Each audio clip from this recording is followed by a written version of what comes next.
ஓம் நமச்சிவாய. அனைத்து தமிழ் உள்ளங்களுக்கும் வணக்கம். ஜோதிட சாஸ்திரம் 27 நட்சத்திரங்களையும் 12 ராசிகளையும் நவ கிரகங்களையும் அடிப்படையாக கொண்டுதான் இயங்கி வருகின்றன. இதில் நவக்கிரகங்கள் ஒவ்வொன்றும் ஒவ்வொரு விதமான குணநலன்கள் கொண்டவை. நவ கிரகங்களில் குருவை அடுத்து இரண்டாவது சுப கிரகமாக திகழ்பவர் சுக்கிரன். தனகாரகன் குரு பகவான் பணத்தை தருகிறார் என்றால் அந்த பணத்தை சந்தோஷமான வழிகளில் செலவு செய்ய வைப்பவர் சுக்கிரன். ஒருவர் பணத்தை பற்றி கவலைப்படாமல் செலவு செய்கிறார் என்றால் அவர் சுக்கிரனின் ஆதிக்கத்தில் பிறந்தவர் என்பதை அவரின் ஜாதகத்தை பார்க்காமலே அறிந்து கொள்ளலாம். சுக்கிர பகவான் கலைகளுக்கு அதிபதி என்பதால் எழுத்து, இசை, பாடல், நடனம், நாடகம், பாட்டு, சினிமா ஆகியவற்றில் புகழ்பெற ஜாதகத்தில் சுக்கிரன் நல்ல நிலையில் இருக்க வேண்டும் என்பது அவசியம். சுக்கிர பகவான் ஜாதகத்தில் எந்த நிலையில் இருந்தாலும் ரிஷபம், துலாம், மிதுனம், கன்னி, மகரம் மற்றும் கும்பம் ஆகிய 6 ராசிக்காரர்களுக்கு துன்பத்தை விளைவிப்பதில்லை. ரிஷபத்திலும் துலாம் ராசியிலும் ஆட்சி பெறும் சுக்கிர பகவான் தனது எதிரியான குருவின் வீடான மீனத்தில் உச்சமடைகிறார். தனது நண்பனான புதனின் வீடான கன்னியில் நீசமடைகிறார். ஜாதகத்தில் சுக்கிரன் வலுவிழந்தால் அவரின் திருமண வாழ்க்கையில் தடைகள் ஏற்படும் வாய்ப்புகள் அதிகம். சுக்கிர பகவான் ஜூலை மாதம் 31ஆம் தேதி சிம்ம ராசிக்கு பயிற்சியாக போகிறார். காதல் கிரகமான சுக்கிர பகவான் நெருப்பு ராசியான சிம்மத்தில் புதனோடு கூட்டணி சேரப்போகிறார். ஜூலை மாதம் 31ஆம் தேதி இந்த சுக்கிர பயிற்சி நடைபெறுகிறது. ஆகஸ்ட் மாதம் 23ஆம் தேதி வரை சிம்மத்தில் சுக்கிர பகவான் சஞ்சரிப்பார். சுக்கிர பகவான் ஜூலை மாதம் இறுதியில் சிம்ம ராசியில் நுழைந்து புதனுடன் இணைய இருப்பதால் லட்சுமி நாராயண ராஜயோகம் உருவாகும். மேலும் ஆகஸ்ட் மாத மத்தியில் சூரியனும் சிம்ம ராசிக்கு வருவதால் சுக்கிராதித்ய ராஜயோகம் உருவாகும். புதன் சுக்கிரனோடு ஆட்சி பெற்ற சூரியனும் இணைவதால் உங்கள் ராசிக்கு என்ன பலன்கள் கிடைக்கப் போகிறது, எதில் எல்லாம் கவனமாக இருக்க வேண்டும் என்று பார்க்கலாம். உங்கள் வாழ்வில் வளமும் நலமும் செல்வ செழிப்பும் பெற்று வாழ்வின் உயரிய நிலையை அடைய எல்லாம் வல்ல எம்பெருமானை வேண்டி விரும்பி கேட்டுக்கொள்கிறேன். தனுசு ராசி அன்பர்களே, உங்களுடைய ராசிக்கு 9ஆம் வீட்டில் சுக்கிரன் வந்து அமர்கிறார். பாக்கியஸ்தானத்தில் சுக்கிரன் அமர்ந்திருக்கும் போது நிச்சயமாக நீங்கள் கேட்டதும் கிடைக்கும், கேட்காததும் கிடைக்கும். அதிர்ஷ்ட தேவதை உங்கள் வீட்டின் வாயிலில் வந்து நிற்கப் போகிறார். 6ஆம் அதிபதி 9ஆம் வீட்டில் இருக்கும்போது உங்களுக்கு இருந்த நாள்பட்ட நோய்கள் கூட விலகும். மலையளவு கடன் இருந்தாலும் கடுகளவு சிறிதாக போகும். சுக்கிர பகவான் பணத்தை குறிப்பதால் ஆடம்பரமான வாழ்க்கையை எதிர்பார்க்கும் உங்களுக்கு அது போன்ற வாழ்க்கை அமைவதற்கான வாய்ப்புகள் உண்டு. 11ஆம் அதிபதி 9ஆம் வீட்டில் அமர்வதால் குருமார்களின் ஆசிர்வாதம் உங்களுக்கு கிடைக்கும். மனதிலும் உடலிலும் புத்துணர்ச்சி மேலோங்கும். செயலாற்றல் மேம்படும். முயற்சிக்கு ஏற்ப வாழ்வில் நல்ல வளர்ச்சி காண்பீர்கள். குடும்பத்தில் மகிழ்ச்சி அதிகரிக்கும். நினைத்த செயலை வெற்றிகரமாக செய்து முடிப்பீர்கள். பணப்புழக்கம் அதிகரிக்கும். தேவைகள் ஒவ்வொன்றாக பூர்த்தியாகும். கணவன் மனைவிக்கு இடையே ஒற்றுமை மேம்படும். உறவினர்கள் உதவியாக இருப்பார்கள். தடைப்பட்ட திருமணம் நடக்க வாய்ப்புண்டு. புதுமண தம்பதியர் குழந்தை பாக்கியம் கிடைக்கப் பெறுவர். பொன் பொருள் வந்து சேரும். விருந்து விழா என சென்று வருவீர்கள். கணவன் மனைவிக்கு இடையே அன்பு பெருகும். உறவினர் வருகையால் நன்மைகள் உண்டாகும்.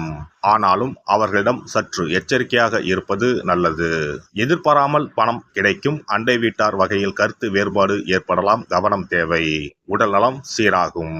அலுவலகத்தில் உங்களுடைய செல்வாக்கு அதிகரிக்கும். சக பணியாளர்கள் உங்களிடம் ஆலோசனை கேட்டு செயல்படுவார்கள்.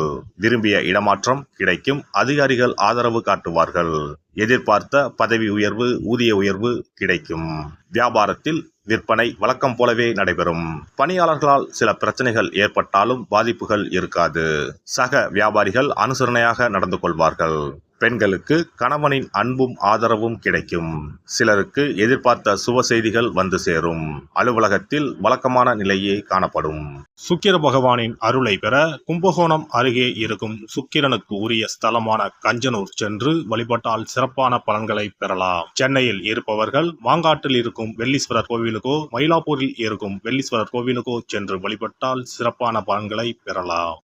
இனி சுக்கிர பகவானின் அருளை முழுமையாக பெற வெள்ளிக்கிழமையில் செய்ய வேண்டிய வழிபாடு என்ன என்பதனை பற்றி காண்போம். வெள்ளிக்கிழமை என்பது தெய்வ வழிபாட்டிற்கு உரிய நாளாகும். அதிலும் குறிப்பாக மகாலட்சுமியை வழிபடுவதற்கு சிறப்பான கிழமையாக கருதப்படுகிறது.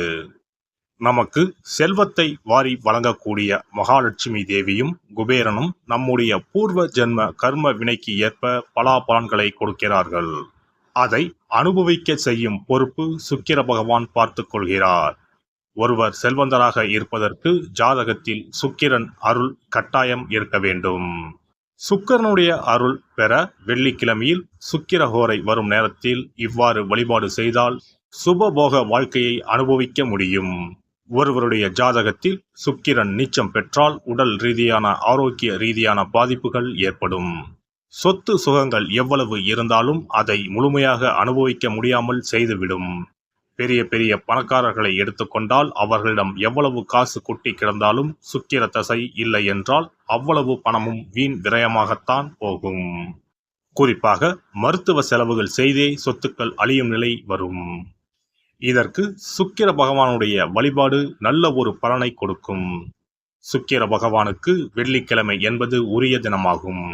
சுக்கிரன் அருள் பெற வீட்டில் வெள்ளி பொருட்களை பயன்படுத்துவது நலமாகும். வெள்ளியில் சுக்கிரன் வசிப்பதாக ஐதீகம் உள்ளது. வெள்ளி பொருட்கள் கொண்டு பூஜை செய்தால் சகல சௌபாக்கியங்களும் உண்டாகும். சுக்கிர வழிபாடு செய்ய நினைப்பவர்கள் காலை 6 மணி முதல் 7 மணி வரையிலான காலம் சுக்கிரஹோரை ஆகும். அதனை தவறவிட்டால் மதியம் 1 மணி முதல் 2 மணி வரை சுக்கிரஹோரை நிகழ்கின்றது. அதையும் தவறவிட்டால் இரவு 8 மணி முதல் 9 மணி வரையிலான சுக்கிரஹோரை நேரத்தில் வழிபாடுகள் செய்து பயன்பெறலாம். இவற்றில் காலை 6 மணி முதல் 7 மணி வரையிலான முதல் சுக்கிரஹோரையில் சுக்கிர வழிபாடு செய்வது சிறப்பான பலன்களை கொடுக்கும். காலை முதல் மாலை வரை உபவாசம் இருந்து சுக்கிர பகவானுக்கு உரிய காயத்ரி மந்திரத்தை உச்சரித்து கல்கண்டு சேர்த்த சர்க்கரை பொங்கலை நைவேத்தியம் படைத்து வெள்ளை நிற பூக்களால் அர்ச்சனை செய்ய வேண்டும். சுக்கிர தசை நடப்பவர்களும் சுக்கிரன் நீச்சம் பெற்ற ஜாதகக்காரர்களும் இந்த வழிபாடு செய்வது சிறப்பான பலன்களை கொடுக்கும். சுக்கிர தசை நடக்கும் பொழுது சுக்கிர வழிபாடு செய்து வர வருமானத்தை சுகமான வாழ்க்கை வாழ்வதற்கு உரிய வகையில் பயணிக்க செய்யும். வீடு நிலம் வாங்குவது, ஆடம்பர பொருட்கள் சொத்துக்கள் போன்றவற்றை வாங்க வைக்கும். அதுவே சுக்கிரன் நீசம் பெற்ற காலத்தில் இந்த வழிபாடு செய்பவர்களுக்கு வீண் விரயங்கள் இல்லாமல் ஓரளவிற்கு வறுமையிலிருந்து பிழைக்கச் செய்யும்.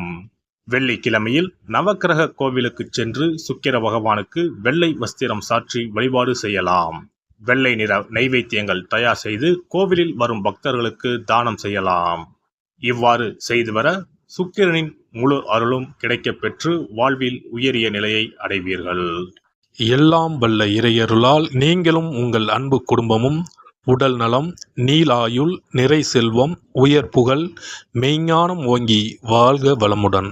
இந்த வீடியோ பதிவு உங்களுக்கு பிடித்திருந்தால் லைக் பண்ணுங்க, கமெண்ட் பண்ணுங்க, ஷேர் பண்ணுங்க, மறக்காம சப்ஸ்கிரைப் பண்ணுங்க, பக்கத்துல இருக்கிற பெல் பட்டனை கிளிக் பண்ணுங்க. நன்றி, வணக்கம். ஓம் நமச்சிவாய, சிவாய நம.